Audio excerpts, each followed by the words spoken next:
हमारे साथ साबिक मेंबर पार्लियामेंट मोहम्मद अदीब साहब मौजूद हैं।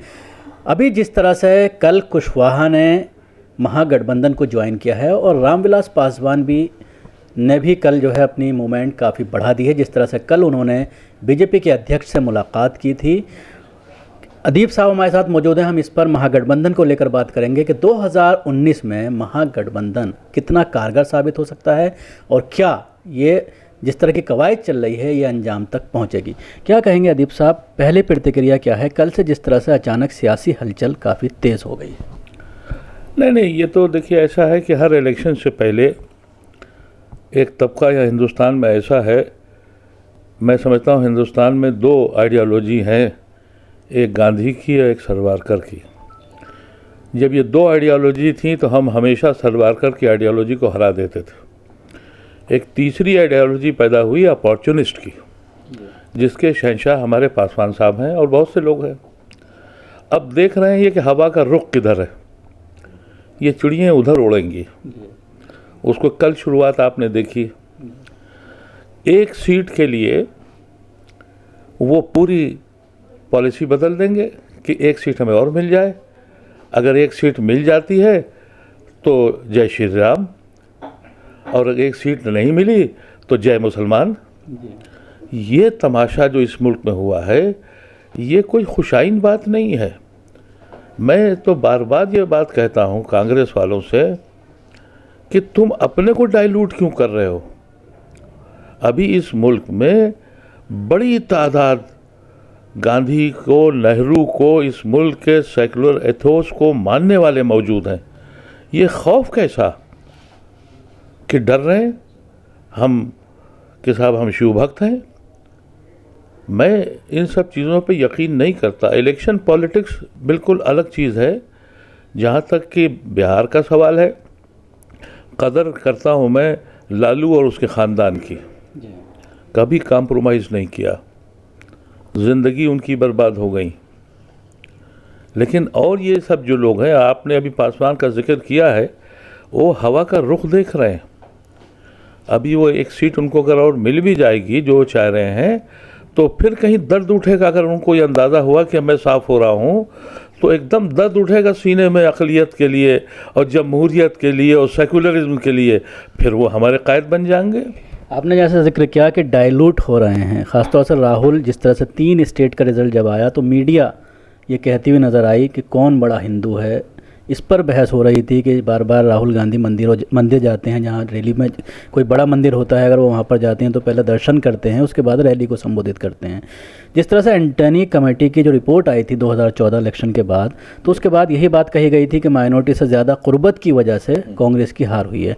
तो क्या उस चीज़ को लेकर ये पूरी कांग्रेस के ज़रिए सारी जद्दोजहद चल रही है? मेरे अपने लिए तो मैं समझता हूँ कि 2 सानिए बड़े तकलीफदेह हुए हैं। एक तो एंटनी रिपोर्ट जब आई तो मुझे लगा कि कांग्रेस अपनी कदरों को खो चुकी, और एक कॉन्क्लेव में सोनिया गांधी को ये कहना पड़ा कि हम इसलिए हार गए कि हम मुस्लिम पार्टी थे, यानी हम शूद्र हैं। वो कौम जिसने अपने खून को बांटा, जिसने जिना की इस आवाज़ को मना कर दिया, जो बार बार ये कहते थे कि आओ तुमको तुम्हारा मुल्क देंगे, तुम्हारी ज़बान देंगे, तुम्हारी तहजीब देंगे। मौलाना आज़ाद के कहने पर जब उन्होंने कहा क्यों जा रहे हो, कहाँ जा रहे हो, तुम्हारे अजदाद की कब्रें यहीं मौजूद हैं, हम सब यहाँ रुक गए। अब हमसे ये पूछा जाता है कि भाई तुम बताओ कि देशभक्त हो या देशद्रोही हो। ऐसे में कांग्रेस, हमने तो कांग्रेस के नाम पर नेहरू पे कहा था, आज उनकी पार्टी ये कह रही है कि हम इसलिए हार गए। ये अगर साइकी बीजेपी कांग्रेस की नहीं निकली तो मैं समझता हूँ कि वो हरा नहीं पाएंगे। आप देखिए, इस तरह की कमजोरी कांग्रेस दिखाकर शायद ये कहना चाह रही है कि इस मुल्क का हिंदू कम्युनल हो गया है। अगर कम्युनल हिंदू हो गया तो वे किस्सा ही ख़त्म है। बड़ी तादाद सेकुलर है, लेकिन हम मुसलमानों की जिम्मेदारी, हम तो कहते हैं मुसलमानों से तुम्हारी जिम्मेदारी है कि सेकुलर हिंदुओं को बचाओ। हमारी जिम्मेदारी बनती है क्योंकि सेकुलर हिंदू भी आज परेशानी में मुब्तला है, उसको देशद्रोही कहा जा रहा है। अगर कांग्रेस अपने इश्यूज़ पे रहती है। मेरा अपना ख्याल ये है कि जो अपर कास्ट है, जो ट्रेडिशनल कांग्रेस का वोट था, वो बीजेपी से नारा और नाला है, वो कांग्रेस की तरफ वापस आए। 3 स्टेट ने ये बात दिखा दी है कि कई यानी 4 से 5% ये वोट इनका शहरों का गिरा है, देहातों का तो अलग हुआ ही है। जो सीटें जितनी आनी चाहिए थी वो इसलिए नहीं आई कि वहाँ मायावती, अखिलेश ये सब पहुँच गए। और जो सबसे बड़ा कारनामा सेकुलर पार्टियों का होता है कि जहाँ मुसलमान जीत सकता है, जिता सकता है, वहाँ हर सो कॉल्ड सेकुलर पार्टी का दर्द उठता है और सारे मुसलमान वहाँ खड़े कर देता है। 84 पार्लियामेंट्री सीटें ऐसी हैं जिसमें मुसलमान जीत सकता है, जिता सकता है, उसमें 78 पे बीजेपी जिंदा जीतती है। कि अगर किसी कॉन्स्टिट्यूंसी से कोई एक ठाकुर खड़ा होगा तो दूसरी पार्टी ठाकुर नहीं खड़ा करती। यही शायद राजस्थान में देखने को मिला है कि 15 सीटों पर मुसलमानों को खड़ा किया था कांग्रेस ने, जिसमें से 7 सीटें निकाल पाए हैं। लेकिन जो रिजल्ट पर अगर आप बारीकी से निगाह डालते हैं तो उसमें कई सीटें ऐसी हैं जहां पर बहुत ही कम मार्जिन से हारे हैं, और कई जगह ऐसा देखने में आया 2 सीटें ऐसी हैं जहां पर 35-35 मुसलमान लड़ रहे थे। मैं आपसे ये अर्ज़ कर रहा हूँ कि ये साजिश है पॉलिटिकल पार्टीज़ की, जो अपने को सेकुलर कहते हैं। मुझे कोई बता दे कि जहाँ किसी एक यादव को टिकट मिलता है, दूसरी पार्टी यादव को टिकट क्यों नहीं देती? 7% यादव हैं हिंदुस्तान में, उनके 40 मेंबर हैं, आप 18% हैं, आपके 3 मेंबर हैं। ये साजिश है, मुसलमान की समझ में बात आती नहीं है। आपने राजस्थान का जिक्र किया, अलवर में एक कॉन्स्टिट्यूंसी है तिजारा ताजिर, मैं उसमें गया था।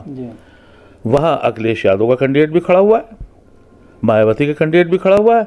वजह क्या है? 2,40,000 की कॉन्स्टिट्यूंसी है, उसमें 82,000 मुसलमान हैं। हार गई कांग्रेस वहाँ। ये साजिश का समझ में नहीं आता कि मुसलमानों के दिमाग में ये कब आएगा कि अगर इस मुल्क की बदनसीबी ये है कि मौलाना आज़ाद की हिम्मत नहीं पड़ी, या नेहरू मौलाना आज़ाद को हिंदू कॉन्स्टिट्यूंसी से नहीं जिता पाए। मुझसे कहा जाता है कि तुम बताओ सेकुलर हो। मैं एक बात पूछना चाहता हूँ इन लोगों से, ये जो भाजपा के लोग हैं, कि तुम बताओ तुम क्या हो? किसी एक 70 साल में एक कॉन्स्टिट्यूंसी ऐसी हिंदू डोमिनेटेड कॉन्स्टिट्यूंसी हो जहाँ तुमने एक मुसलमान जिता दिया हो? जितनी भी मुसलमानों की डोमिनेटेड कॉन्स्टिट्यूंसीज हैं, सब पर हमने हिंदू जिताया है।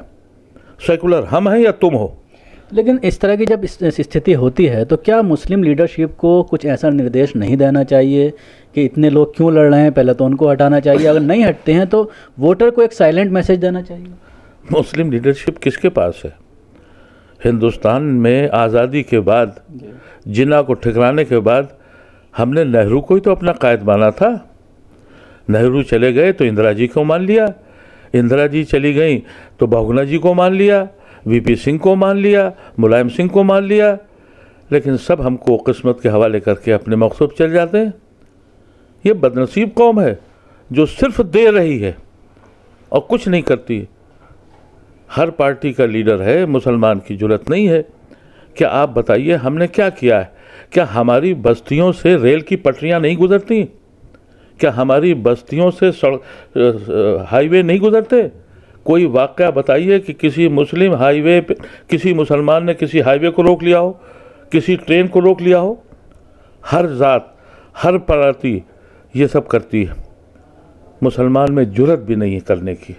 इस तरह से भी कांग्रेस के बड़े लीडर गुलाम नबी आज़ाद का बयान तकरीबन 1 महीना पहले आया था कि उनको किसी भी इलेक्शन के दौरान जहां पर हिंदू डोमिनेटेड इलाके हैं वहां पर रैली में नहीं बुलाया जाता। तो एक दूसरा माहौल कांग्रेस के अंदर भी ये पैदा हो रहा है।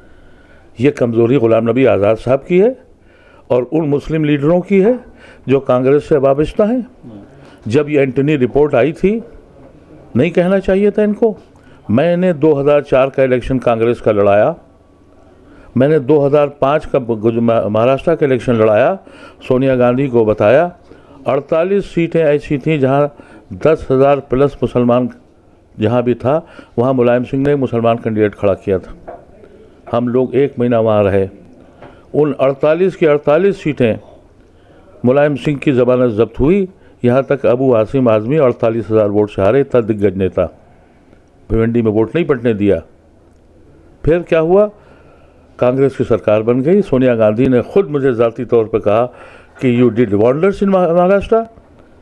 ये जो बड़े बड़े लीडर कद्दावर है, इनका काम नहीं है ये। मुंह पे क्यों नहीं कहते सोनिया गांधी के? सोनिया गांधी बहुत सेकुलर लीडर है। मैंने हिंदुस्तान में इतने मैं लीडरों से मिला हूँ, मैं ये बात बिल्कुल फ़ख्र के साथ कह सकता हूँ कि वो एक नहायत संजीदा और सेकुलर लीडर है। जब हमारा लीडर कहने की हिम्मत नहीं करता तो फिर क्या होगा? जिस तरह से कांग्रेस का जो रुख देखने में आ रहा है, ख़ासतौर से राहुल गांधी की बात करें तो जो मुस्लिम लीडर्स हैं पार्टी के अंदर, वो भी अपने भविष्य तलाश कर रहे हैं, क्योंकि उनकी पूंछ नहीं है पार्टी के अंदर, कोई उनको पूंछ नहीं रहा कहीं पर भी। जिस तरह से सुर्खियों में रहते थे, चाहे किसी का भी बड़ा लीडर का नाम ले लें, वो कहीं ना कहीं साइडलाइन कर दिए गए। नहीं, वो तो इसलिए, जैसा मैंने भी आपसे कहा कि अब तो लड़ाई इस बात की है कि बड़ी हिंदू पार्टी कौन है, शिव भक्त कौन है, राम भक्त कौन है। इस गलतफहमी में कांग्रेस पार्टी आ गई है और यही एक अफसोस की बात है। इस वजह से ये बीजेपी को इतनी क़ुव्वत मिल गई है। तो ऐसे में मुसलमान को क्या करना चाहिए? वोटर की अगर बात करते हैं, जिस तरह से 3 स्टेट के रिजल्ट आए तो मुसलमान जश्न मना रहा है, तो किस तरह से आप इसको देखते हैं? मैंने एक बात कही थी जिसके बारे में मुझसे कहा गया कि ये तो दीवाना आदमी है। मैंने आज से यूपी इलेक्शन से पहले भी ये बात कही थी, चंद दिन पहले भी एक मीटिंग में कहा था कि जिस दिन मुसलमान जागेगा और जिस दिन मुसलमान ये कहेगा कि अब हम इलेक्ट्रिकल पॉलिटिक्स से अपने को अलग कर रहे हैं, उस दिन मज़ा आएगा। उस दिन ये जंग होगी रोज़ी रोटी पर। ठाकुर बनिए से सवाल पूछेगा, बनिया पंडित से पूछेगा और पंडित दलित से पूछेगा। हम जब कैटलिस्ट हट जाएंगे तो क्या अंजाम होगा, लेकिन कब जागेगा मुसलमान मुझे नहीं मालूम। अपनी क़ुव्वत पहचाना है तो ये कह दो, जाओ पहले ये तय करो कि तुम हिंदू स्टेट बना रहे हो या ये वो मुल्क बना रहे हो जो गांधी ने कहा था। अगर उत्तर प्रदेश की हम बात करते हैं, कल से जिस तरह की उत्तर प्रदेश से खबर आ रही है महागठबंधन को लेकर, ये बात आ रही है कि अखिलेश, मायावती और अजीत सिंह मिलने जा रहे हैं, माइनस कांग्रेस, वहाँ पर जो है गठबंधन हो सकता है। देखिए, मैंने 6 महीने पहले एक मजमून भी लिखा था और बयान भी दिया था कि कांग्रेस को अपना बी प्लान बनाना चाहिए। उनके लीडरों से भी कहा था और गुलाम नबी आज़ाद साहब से भी मैंने कहा था, और जो उनके जितने लीडरों को मैं जानता हूँ उन सब से कहा था, आप इस गलतफहमी में मत रहिए कि मायावती आपको ज़िंदा करेगी, ना अखिलेश करेंगे। क्योंकि आज कांग्रेस में जो अपर कास्ट बीजेपी से नाराज़ होकर कांग्रेस में वापस आया है, अगर मुसलमान भी आ जाएगा तो उनकी दुकानें उठ जाएंगी। मायावती की कोई हैसियत नहीं है। आप मायावती के साथ समझौता कर रहे हैं, हो सकता है मायावती को ज़्यादा सीटें मिल जाएं और 30-40 सीटें मिल जाएं। क्या कोई ये कह सकता है कि मायावती आपके साथ आएंगी? जो सरकार जिसकी बन रही होगी वो उसके साथ जाएंगी। वो आपका वोट है नहीं। नतीजा ये कि वो आइडियोलॉजी की लड़ाई वहाँ नहीं हो रही है। मेरा ये कहना था और मैं आज भी ये कहता हूँ, और मैं रोज़ जो भी कांग्रेस का जानने वाला मुझे मिलता है मैं उससे यही कहता हूँ कि जब तक मायावती हैं कोई गठबंधन नहीं होगा। उनकी तबाही मध्य प्रदेश में भी लगाई उन्होंने, राजस्थान में भी लगाई। वो इत्तेफाक से झारखंड में वो उल्टा पासा पड़ गया तो उनको एडवांटेज हो गया, और वो किसी कीमत पर भी, मैं समझता हूँ कांग्रेस को अगर उनकी वो समझते हैं कि मैं कह रहा हूँ, खुद सर्वे करा लें। कांग्रेस को चाहिए कि छोटी छोटी पार्टियाँ, अखिलेश यादव के परिवार में झगड़ा हो गया, एक यादवों का एक बड़ा हिस्सा या छोटा हिस्सा जो भी समझिए, एक बड़ा हिस्सा ही है जो शिवपाल यादव अपने साथ लेके आ गए। शिवपाल यादव की जो तकारीरें हो रही हैं, अकेला शख्स है यूपी में जो मुसलमानों के लिए वैसे ही बोल रहा है जैसे उसके भाई बोले थे। 92 में बाबरी मस्जिद गिरने के बाद जो मुसलमानों को कंधा दिया था रोने के लिए मुलायम सिंह ने, उसके बदले में मुलायम सिंह को आज तक मुसलमानों ने हर मकाम पे बिठाला और आज भी इज़्ज़त की निगाह से देखता है। मुसलमान एहसान फरामोश नहीं है। शिवपाल ने ये नज़रिया अपनाया और एक बहुत बड़ी रैली लखनऊ में भी करी। तो क्या इस तरह से मानते हैं कि माइनस कांग्रेस एक गठबंधन बन सकता है, जिस तरह से केसीआर ने बहुत अच्छा किया है तेलंगाना में, और चंद्रबाबू नायडू की अगर हम बात करते हैं वो भी एक बड़े लीडर के तौर पर आंध्र प्रदेश में जाने जाते हैं, यूपी की अगर बात करते हैं मायावती, अखिलेश, तो इस तरह से क्या एक नया गठबंधन? कांग्रेस को अपना एक ग्रोह बनाना चाहिए जिसमें मेजर पार्ट उनका हो, कुछ हिस्सा वो अखिलेश यादव को दें। एक तबका है राजभर, एक इलाके में अपनी पकड़ है, वो इनके साथ आए, उनको लें। सहारनपुर के एरिया में चंद्रशेखर का एक ग्रुप है, उसको लें। और छोटी छोटी पार्टियों को 2-2, 3-3 सीटें दे दें, वो लड़ें, मेजर कांग्रेस लड़े। मेरा यकीन है कि ये 22-23 सीटें पिछली बार ला चुके हैं, जिसमें मैंने भी बहुत काम किया था। मुसलमान खामोश है, मुसलमान जब वोट डालने जाएगा उसको क्रीडेंशियल्स मालूम है मायावती के कि वो 2 बार जा चुकी हैं, फिर चले जाएंगी। अखिलेश के बारे में वो जान चुकी हैं कि अब मुलायम सिंह नहीं है, अब अखिलेश हैं जिनकी बिरादरी टूट गई आधी। They will definitely favour Congress party. मुसलमान इन मास अगर कांग्रेस ने हासिल कर लिया, लेकिन उसके लिए कांग्रेस को खौफ और डर से नहीं, खुल के कहना चाहिए कि हाँ, हम मुसलमानों के हिफाजत करने के ज़िम्मेदार हैं। हमने रोका था पाकिस्तान ना जाओ, हमने कहा था ये मुल्क तुम्हारा है, हमारी जिम्मेदारी है। इतनी कहने की अगर जुर्रत वो दिखा दें तो मुसलमान, अपर कास्ट, बैकवर्ड में राजभर और अकेले इनके शिवपाल की पार्टी के लोग, और दलितों में चंद्रशेखर, ऐसे लोग मिलाकर ये अक्सरियत कर ला सकते हैं। लेकिन अगर आज भी इनके आका जो दिल्ली में बैठते हैं और जो समझते हैं पूरे हिंदुस्तान को समझ रहे हैं कंप्यूटर से, अगर वो राहुल गांधी को ये समझाते रहे और राहुल गांधी उन्हीं के गठबंधन में अटकने की कोशिश करी, तो आप समझ लें कि बीजेपी यूपी में बहुत सीटें ले आएगी। यूपी में भी ऐसी सीटें अगर ज़्यादा आती हैं तो ये 150 तक पहुंच जाएंगे। अगर 150 तक पहुंच गए, इनके पास पूरे हिंदुस्तान की दौलत इनके पास है, या गुजरात में ये 2 बाबुओं के पास है, ये सब खरीद लेंगे, पूरी पार्टियां खरीद लेंगे। शुक्रिया। ये थे मोहम्मद अदीब साहब जो तफसील से बात कर रहे थे महागठबंधन की कवायद को लेकर के, किस तरह से कवायद तेज़ हुई है, और साफ तौर पर यह कहा कि कांग्रेस को खुलकर मुसलमानों का फेवर करना होगा और खुलकर ये कहना होगा कि हम आपकी हिफाजत करेंगे, ताकि मुसलमानों के अंदर विश्वास जागे और वो कांग्रेस को अपना मुहाफिज महसूस करते हुए उसको वोट दे। दिल्ली से कैमरा पर्सन ताबिश के साथ न्यूज़ मैक्स के लिए शकील अहमद।